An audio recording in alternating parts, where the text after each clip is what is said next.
CBN Sustentabilidade, com Rosana Jatobá.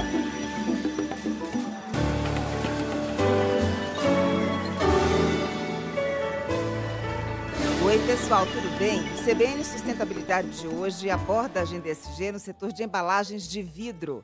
Nós vamos falar de logística reversa de resíduos sólidos. Eu converso com Daniel Nascimento, ele é CEO e fundador do Grupo Seiva. Daniel, que prazer te receber aqui no CBN Sustentabilidade. Tudo bem com você? Tudo bem, Rosana. Prazer é todo nosso. Agradeço mais uma vez aí o convite de estar trazendo para o público da CBN essa pauta que é tão importante para todo mundo. Hoje a gente centra a atenção, Daniel, no vidro, que é um material amplamente utilizado, infinitamente reciclável, mas que infelizmente no Brasil ainda não tem o seu devido valor, não é isso? Exatamente, Rosana. Infelizmente, né, a gente ainda não tem uma cultura no Brasil de reciclagem e reciclagem em si, principalmente de um resíduo que é tão importante, e dos resíduos recicláveis o mais nobre, né, que é o único que na cadeia da reciclagem é 100% reciclado, 100% retornável, infinito às vezes. Então, é uma pauta importantíssima que a gente está trazendo aqui, sem sombra de dúvidas. Agora, no que reside a grande dificuldade da gente enxergar valor no vidro? São alguns fatores, né, Rosana? Primeiro, o vidro é um material complexo de se reciclar, complexo de se manusear, né? É um material cortante, é um material pesado e, principalmente, é um material ainda que possui um valor muito baixo na cadeia de reciclagem. Em feitos comparativos, uma tonelada de alumínio hoje, dependendo do mercado, você consegue comercializá-lo para a indústria entre 4 a 5 mil reais uma tonelada. O vidro, hoje, dificilmente você consegue superar o valor de R$ 300. Então, é um material ainda que não desperta muito interesse, né, dos atores, dos stakeholders da cadeia da reciclagem, por algumas dessas razões, mas principalmente são esses dois fatores que eu coloquei que dificultam muito o interesse pelo manuseio e a reciclagem desse material. O mercado, Daniel, fala muito da reciclagem do plástico, explicando que há várias formas de você promover o aproveitamento do material por meio da reciclagem mecânica, da reciclagem química e também da reciclagem energética. Esses princípios se adaptam também ao vidro? Basicamente, sim, Rosana. Quando a gente fala de reutilização do vidro, né, existem alguns processos na cadeia da reciclagem desse material, que é o famoso processo de beneficiamento, né? Então, exige, sim, um determinado cuidado e manuseio com esse tipo de processo, porque o vidro, diferente de outros materiais, quando é reutilizado na fabricação de novas embalagens ou qualquer outro produto acabado proveniente aí do uso do caco de vidro, né? Que seja engobe, que seja a própria fabricação de vidro, manta asfáltica e etc. O processo industrial ele é primordial nessa cadeia por uma questão de danificação de fornos ou de não ter um produto final bem acabado. Então, assim como os outros resíduos, né, exigem aí um cuidado industrial nesse processo de beneficiamento, o vidro é de igual. E, obviamente, ele também lá na ponta, ele traz alguns benefícios que a gente pode explorar no futuro desse bate-papo, que a gente está falando de reaproveitamento energético, redução de extração de matéria-prima e diversos etc. aqui, que sim, a gente devia ter uma atenção especial e um olhar diferente para a reciclagem do vidro, tá? Você fala na questão da matéria-prima, né, Daniel? A gente vê uma tendência global em tentar, de fato, não mais explorar matéria-prima virgem para evitar o esgotamento dos recursos naturais. Até o ouro hoje está sendo amplamente reciclado por aí. Com relação ao vidro, você vê que essa tendência vai mesmo pegar? A gente ter a cultura de reaproveitar o vidro? Uhum. Percebe-se o seguinte, Rosana, hoje nós temos poucas empresas no Brasil, né, que utilizam o caco de vidro como matéria-prima virgem, né?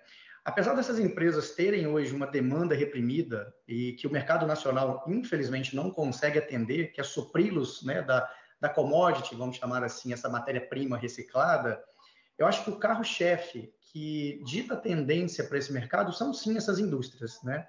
E elas estão cada vez mais dispostas a apostar em projetos, assim como nós temos aí nossos parceiros também, que fomentam esse mercado de reciclagem, pelos N benefícios que a reutilização do caco de vidro provê, né, para a fabricação dos produtos finais. Então, a gente tem uma tendência interna aqui no Grupo Seiva e a gente percebe muito essa movimentação do mercado dessas indústrias e de todos os outros atores também que utilizam, né, o vidro como forma de monetização do seu negócio, que é uma tendência. Arrisco a dizer, a curto prazo, de um fomento, né, na cadeia de logística reversa do vidro, dado o exemplo, né, das políticas públicas que avançam também, fortalecendo essa pauta, exemplo do Decreto 11.300, do final do ano de 2022, que vem, né, para fortalecer a Política Nacional de Resíduos Sólidos.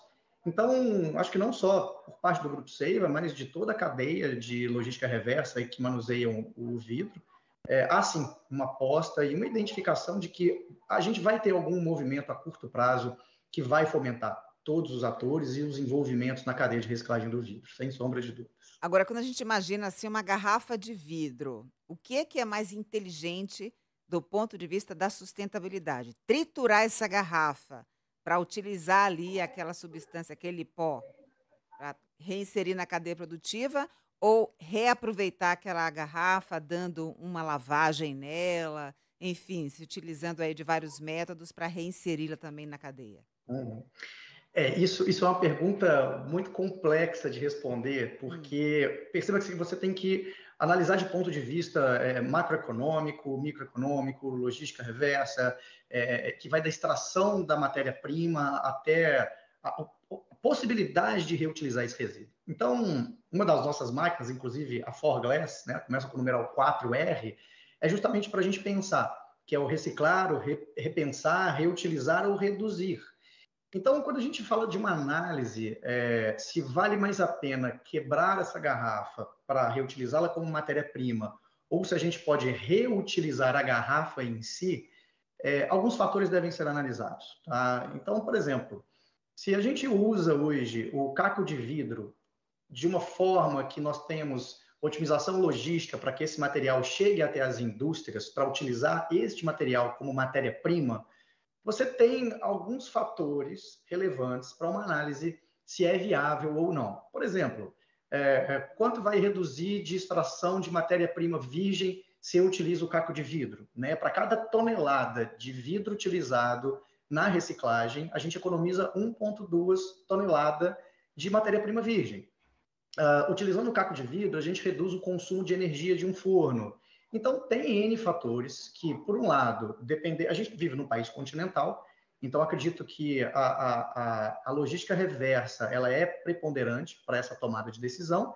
Se é viável você ter um sistema logístico para entregar essa matéria-prima virgem até uma indústria final, que pode ser usada até, inclusive, para a fabricação de tinta asfáltica, de engobe. Então, há outras utilizações do caco de vidro que vão além da fabricação de garrafa.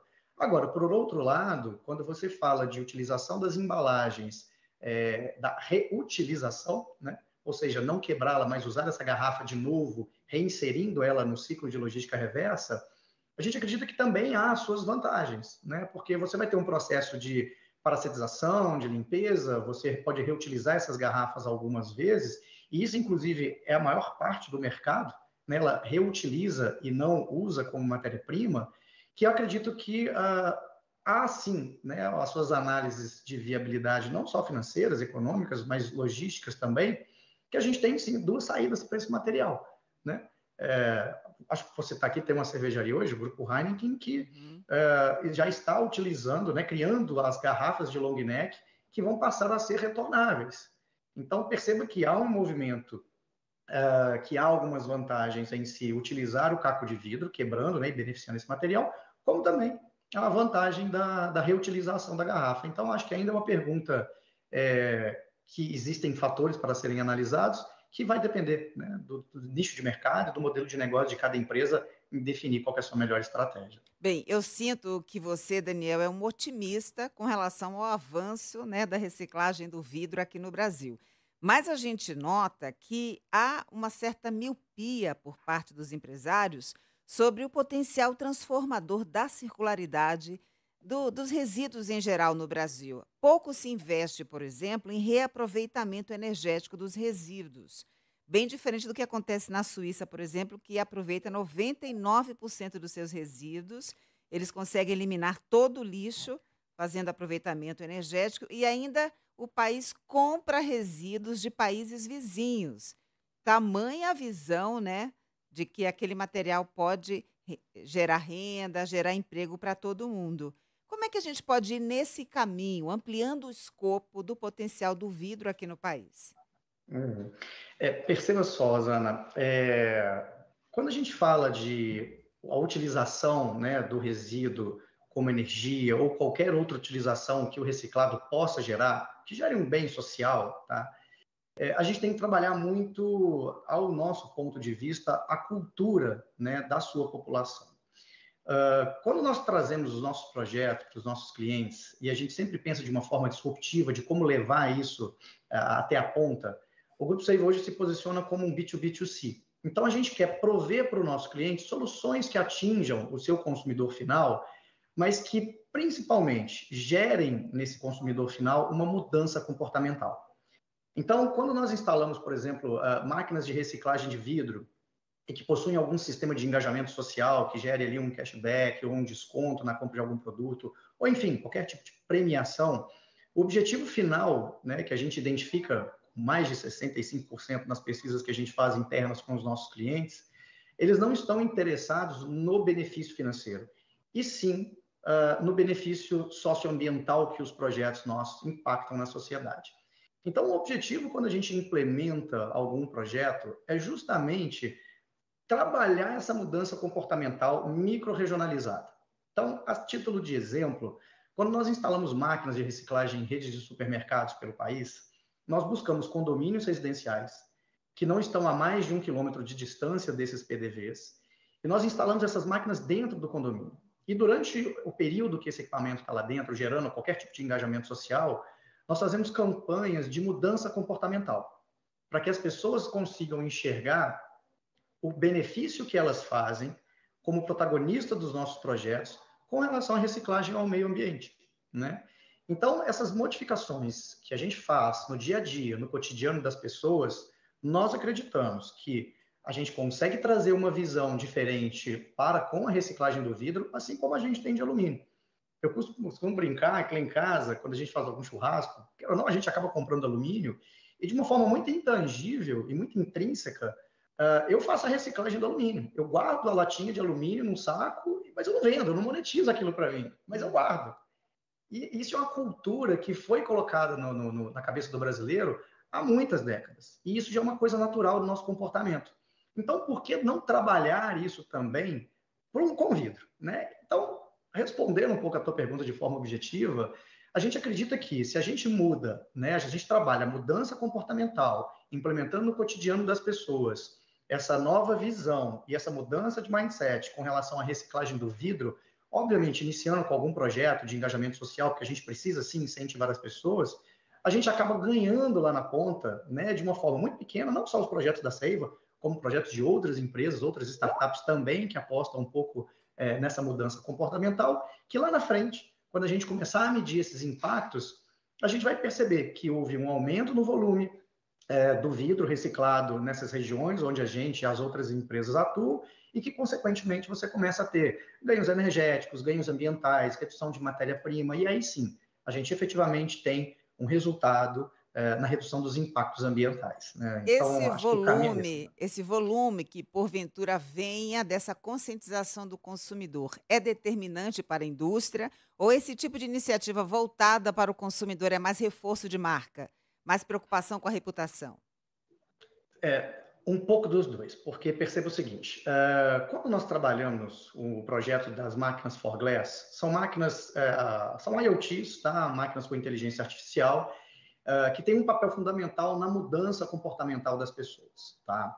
Então, é uma máquina que a gente não tem uma visão de um alto volume de reciclagem de vidro, mas ela tem um impacto na visão das pessoas para com a reciclagem. E aí, dentro do Grupo Seiva, existem outros projetos, por exemplo, das máquinas JM Sand, que essas sim são instaladas em bares ou em grandes geradores de vidro, né? E que elas se comunicam com os outros projetos que o Grupo Seiva tem. Então, acaba que a gente entra numa escala onde nós atuamos de uma forma 360, dentro da casa das pessoas, dentro do PDV, dentro do bar que ela frequenta, e aí um projeto complementa o outro. Porque dentro da casa dele eu estou falando de mudança comportamental, mudança de mindset com relação ao vidro, estou aplicando o projeto na prática porque ele desce até a sua garagem, recicla o vidro ou recicla no supermercado onde tem uma máquina, e quando ele vai para o bar, para o seu momento de lazer, também há um projeto de reciclagem. Então, acaba que a gente vai criando essa cultura que aonde ele está, existem projetos de logística reversa de vidro, assim como é feito com alumínio. Que a gente vai num bar, tem lá sempre a lixeirinha do alumínio, na rua tem os PEVs públicos do alumínio, no condomínio tem a lixeira do alumínio. Então, por que não replicar esse modelo? Então, respondendo a tua pergunta, sim, a gente trabalha em growth, a gente trabalha na mentalidade das pessoas, na mudança comportamental com um tipo de projeto, e outro tipo de projeto a gente já tem um foco ali no volume, né? Que é onde cada máquina tem ali sua capacidade de coleta de 3, 4, 5, às vezes 6 toneladas por equipamento por mês. Então, quando a gente multiplica isso por todas as máquinas que a gente tem espalhadas pelo Brasil, a gente, sim, começa a perceber que a indústria, ela começa a ver que ela precisa pensar fora da caixa para pensar em projetos disruptivos, inovadores e fomentar o mercado interno. Que aí, lá naquela tua primeira pergunta, a gente começa a despertar o interesse na indústria de falar, opa, peraí, por que eu não copio, ou por que eu não estou seguindo modelos do primeiro mundo de reaproveitamento de resíduo? Porque lá a população já tem essa consciência. Então, a gente acredita que a gente também precisa trazê-la para cá, atingindo todos os elos da cadeia, aonde quer que as pessoas vão, onde quer que as pessoas estão, elas vão se identificar com esses projetos. E nessa força-tarefa de responsabilidade compartilhada, falamos aqui do papel do setor privado, do papel da sociedade civil, né, por meio dos seus consumidores e consumidoras, mas a gente precisa abordar, Daniel, a questão do poder público, não só da responsabilidade em termos de regulação e regulamentação, criar um ambiente jurídico, uma legislação robusta para dar segurança aos empresários e investidores, mas também promovendo incentivos.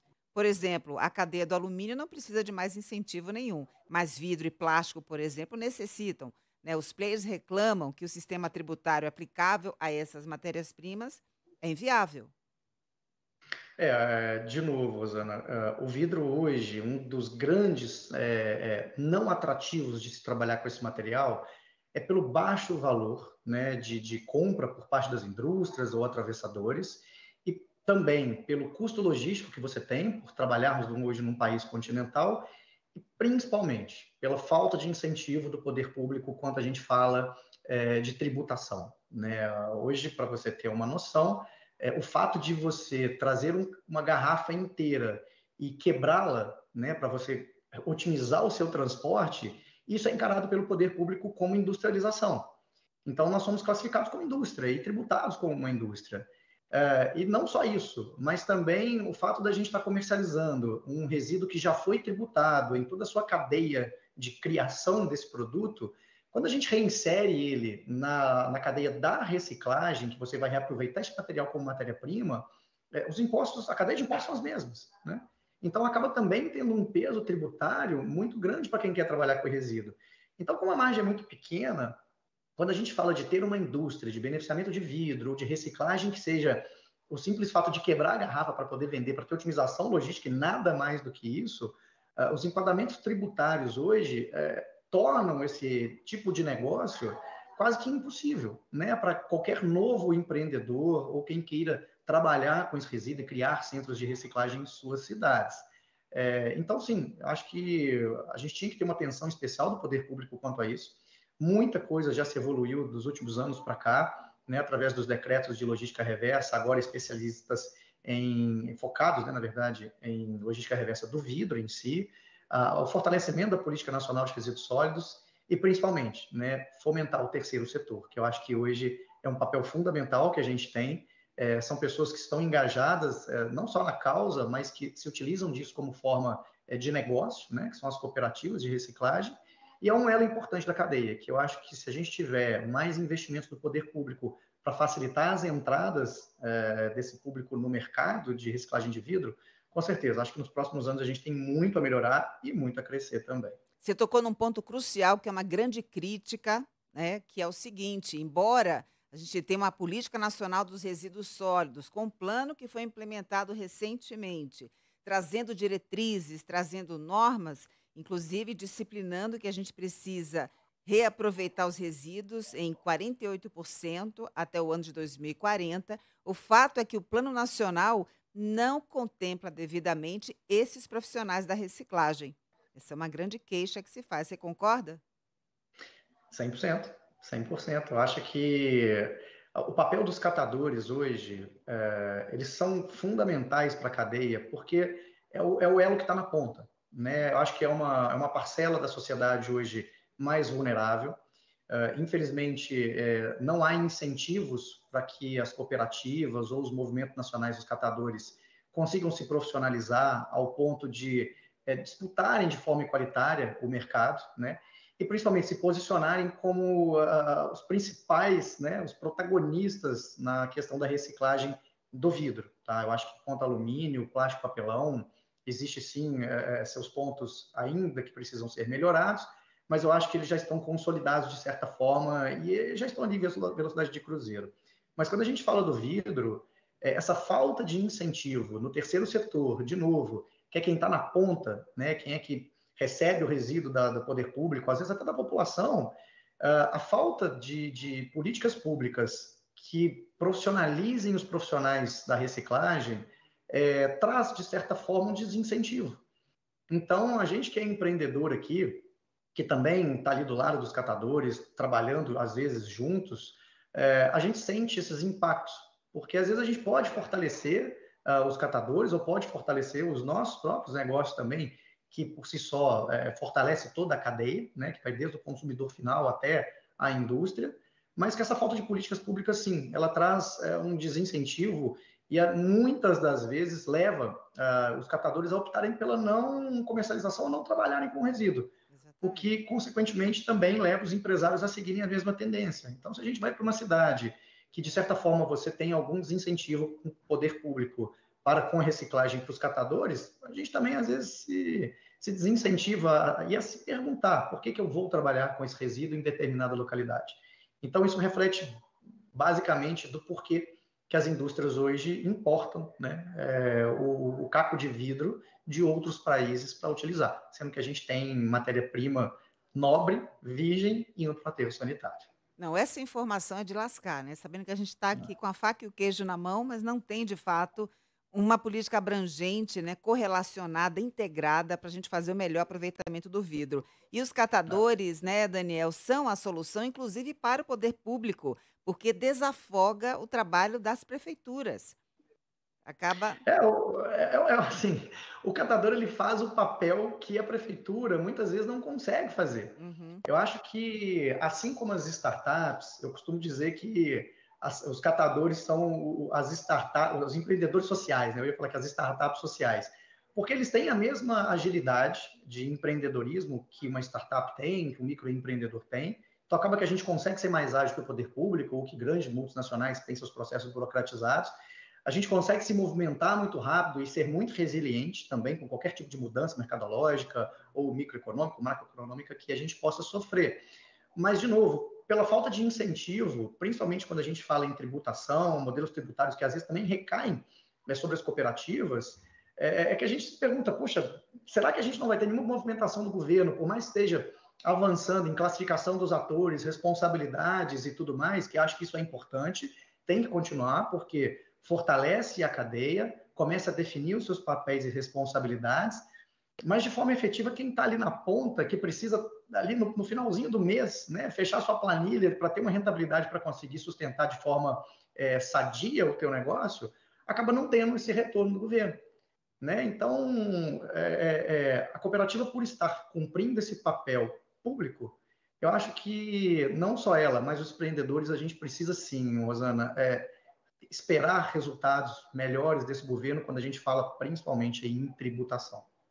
Muito bem. Eu sou uma apaixonada por inovação e gosto muito do jargão que vocês utilizam de que a inovação está aí para resolver as dores de um determinado setor.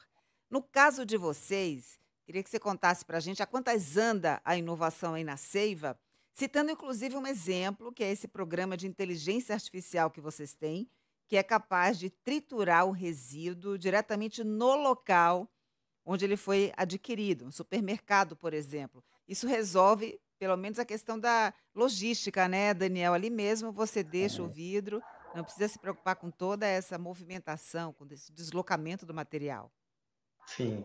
São dois projetos distintos, Rosana. Como eu disse, nós temos o projeto hoje com o Grupo Heineken. Nós estamos dentro da plataforma Green Your City, que é a plataforma global de sustentabilidade, através do programa Volte Sempre, onde nós temos as máquinas For Glass. Essas máquinas são instaladas em 11 capitais, né? Estão em processo de rollout. Então, já iniciamos em Salvador, Rio de Janeiro, Belo Horizonte, Goiânia, etc. Onde essas máquinas, dentro dos supermercados parceiros e dos condomínios residenciais, o nosso cliente, né, o cliente do nosso cliente, ele só precisa se identificar o equipamento, inserir a sua garrafa e cada garrafa gera um desconto em produtos do Grupo Heineken nas redes de supermercados parceiros. Então, essa máquina ela tem ali um sistema de inteligência artificial, onde ela vai, ao passar do tempo, aprendendo que tipo de embalagem está sendo inserida para classificá-la, né, e a gente ter a informação, principalmente para os nossos clientes, de que tipo de garrafa está sendo inserida nas máquinas. Essas máquinas já trituram, né, caqueiam, na verdade, essa embalagem dentro do próprio equipamento, dentro do próprio supermercado ou prédio. Então, são máquinas silenciosas, que ficam geralmente na frente de caixa. As pessoas, antes de fazer a sua compra, ela já vai na loja, deposita. Essas máquinas são IoTs, então são conectadas à internet 24 horas. O Ponto Caco, que é o programa de pontuação do Grupo Heineken, já é acreditado na hora no extrato desse cliente.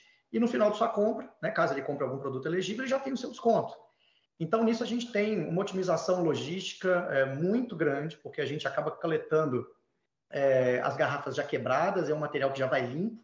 Então, em muitos dos casos, não precisa passar pelo processo de beneficiamento do vidro, porque o vidro já vai limpo dentro da máquina, então isso reduz o custo da indústria, consequentemente a gente consegue ter alguma eficiência logística e financeira também. E o outro projeto, né, que esse é feito em parceria com a Always Illinois, que é a maior fabricante de embalagens de vidro do mundo, onde nós instalamos as máquinas JM Sand em bares, restaurantes, que são classificados como grandes geradores, que possuem no mínimo 3 toneladas de vidro mensal, onde essas máquinas elas são substituídas, né, a gente substitui as lixeiras dos bares.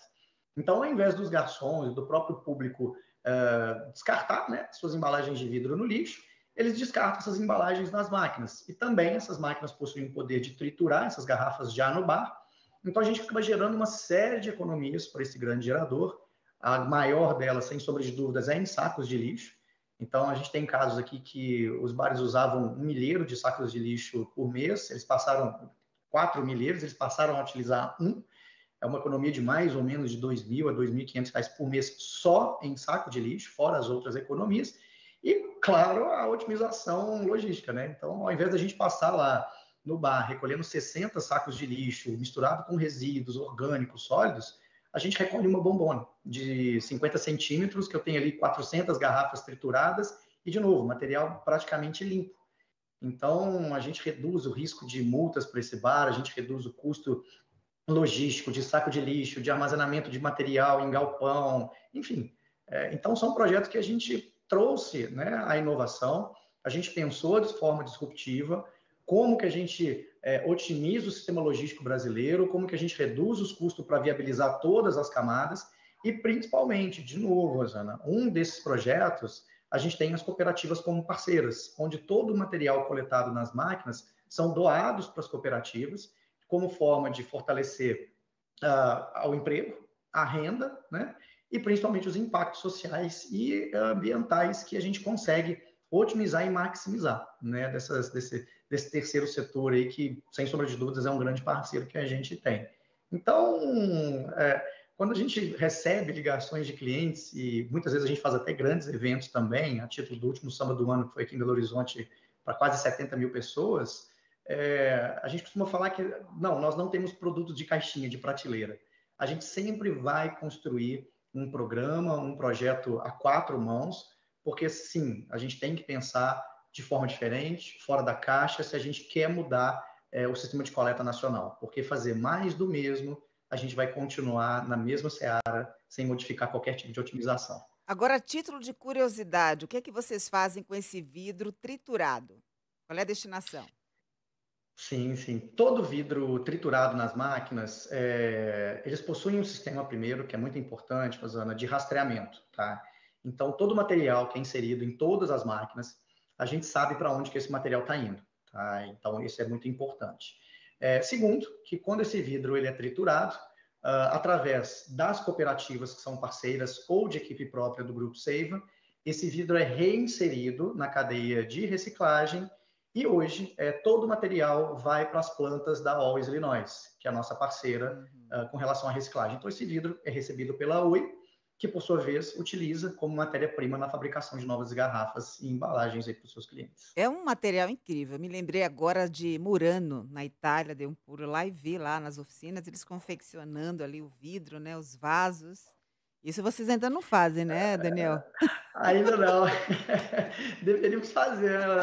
O material final ele é muito nobre. E eu acho que a gente teve uma fábrica em Antônio Prado, se não me falha a memória, que a gente viu a fabricação de garrafas de vinho, utilizando 100% do vidro reciclado. Nada de matéria-prima virgem, era 100% caco de vidro verde e as sobras eles faziam vasos. E a gente aprendeu o processo também, a gente tentou brincar aqui na época de fazer. Então, assim, é um trabalho muito artístico. E com certeza quem faz também precisava ter essa valorização de estar trabalhando com esse material, Rosana. Não, eu perguntei, tô brincando, mas porque vocês são multifacetados, né? Ó, a Seiva Coleta cuida de toda a parte de logística do vidro. Aí você também tem a Seiva Mídia, que faz a comercialização de propagandas nas laterais das máquinas por meio de telas. Tem a Seiva Data, que cuida de toda a parte tecnológica, e tem a Seiva Machine, que fabrica essas máquinas aí. Ou seja, vocês são responsáveis, né, por todo o círculo, vocês fecham completamente o círculo da reciclagem do vidro e do Sim, aproveitamento. você vê que tem doido para tudo, né, Rosana?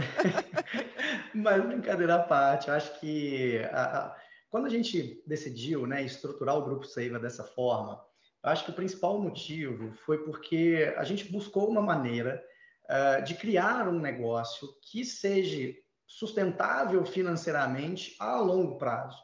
Então, acredito que grande parte dos projetos que envolvam circularidade, logística reversa, reciclagem, que são feitos em parceria com grandes empresas, a gente acredita que eles possuem ali o início, meio e fim. Né? Depende, às vezes, de algum aporte de CAPEX significantes, que mantém esse sistema em pé por um tempo.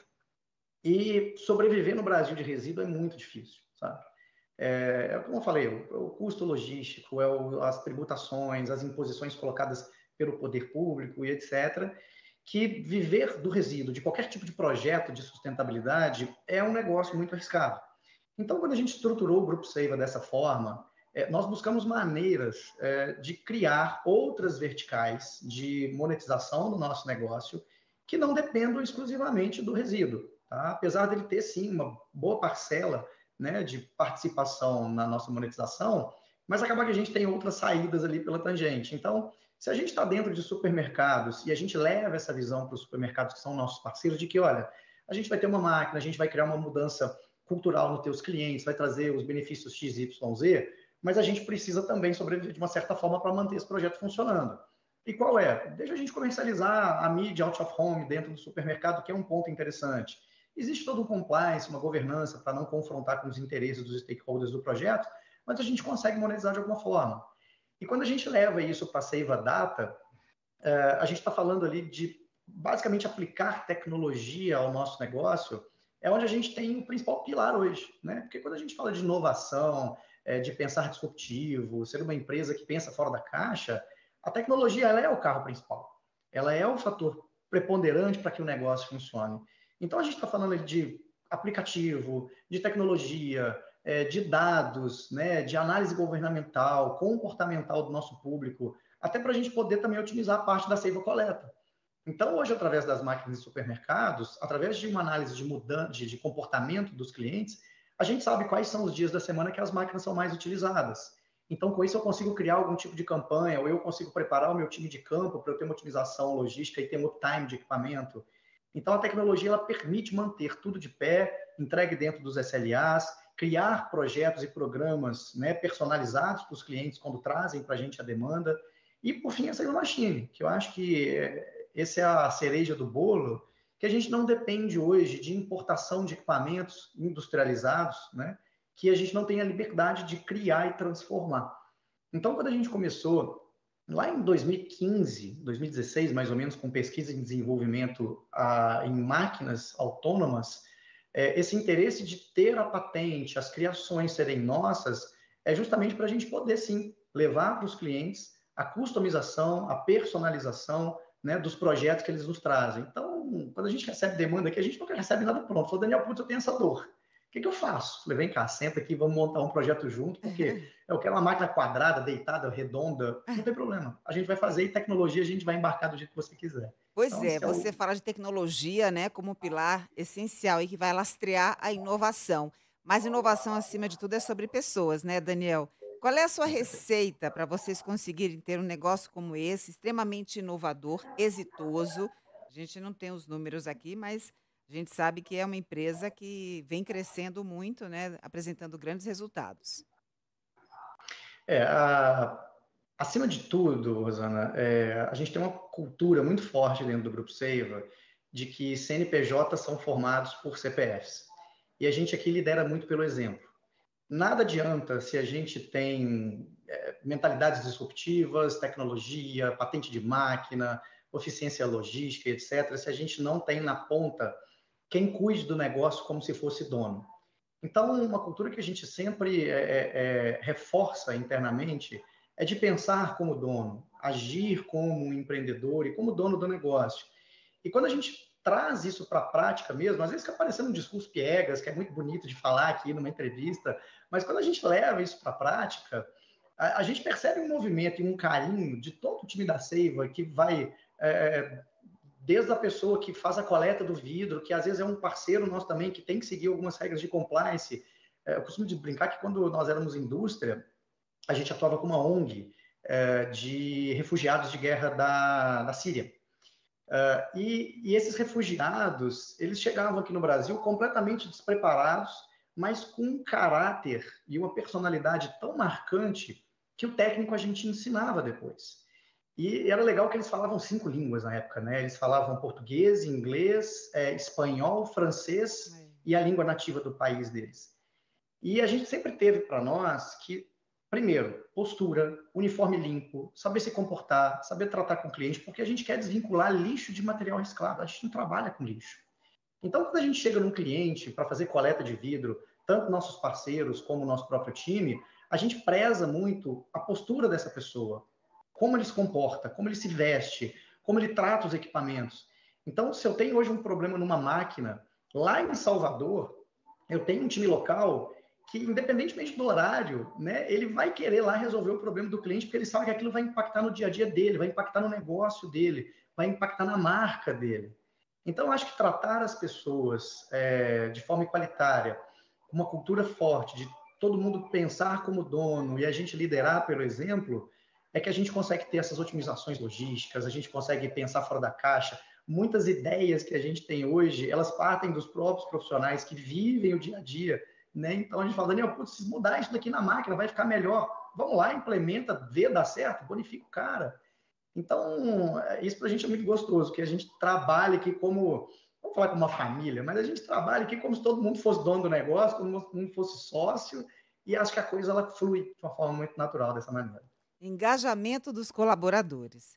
Daniel, quero te agradecer imensamente a sua participação aqui no CBN Sustentabilidade. Já te convidar para uma próxima oportunidade. Estamos sempre à disposição, Rosana. Primeiro, parabéns pelo trabalho que vocês fazem. A gente segue também muito vocês, a gente vê muita coisa e eu acho que a CBN Sustentabilidade é hoje um grande hub, né, de informações acerca desse tema que é tão importante. Vocês fazem um trabalho fundamental. E conte sempre, não só comigo, mas com qualquer profissional do Grupo Seiva para poder sempre estar contribuindo aí com a pauta de vocês. Eu conversei com Daniel Nascimento, CEO e fundador do Grupo Seiva. Além de ter acesso ao conteúdo pelo YouTube, você também encontra essa entrevista no site, no aplicativo da CBN ou na sua plataforma preferida. Colaboraram comigo aqui no CBN Sustentabilidade, minha linda produtora Natasha Mazaro, nos trabalhos técnicos Daniel Mesquita, meu lindo, e na edição Rafael Furugem. Um beijo para você e até semana que vem. CBN Sustentabilidade, com Rosana Jatobá.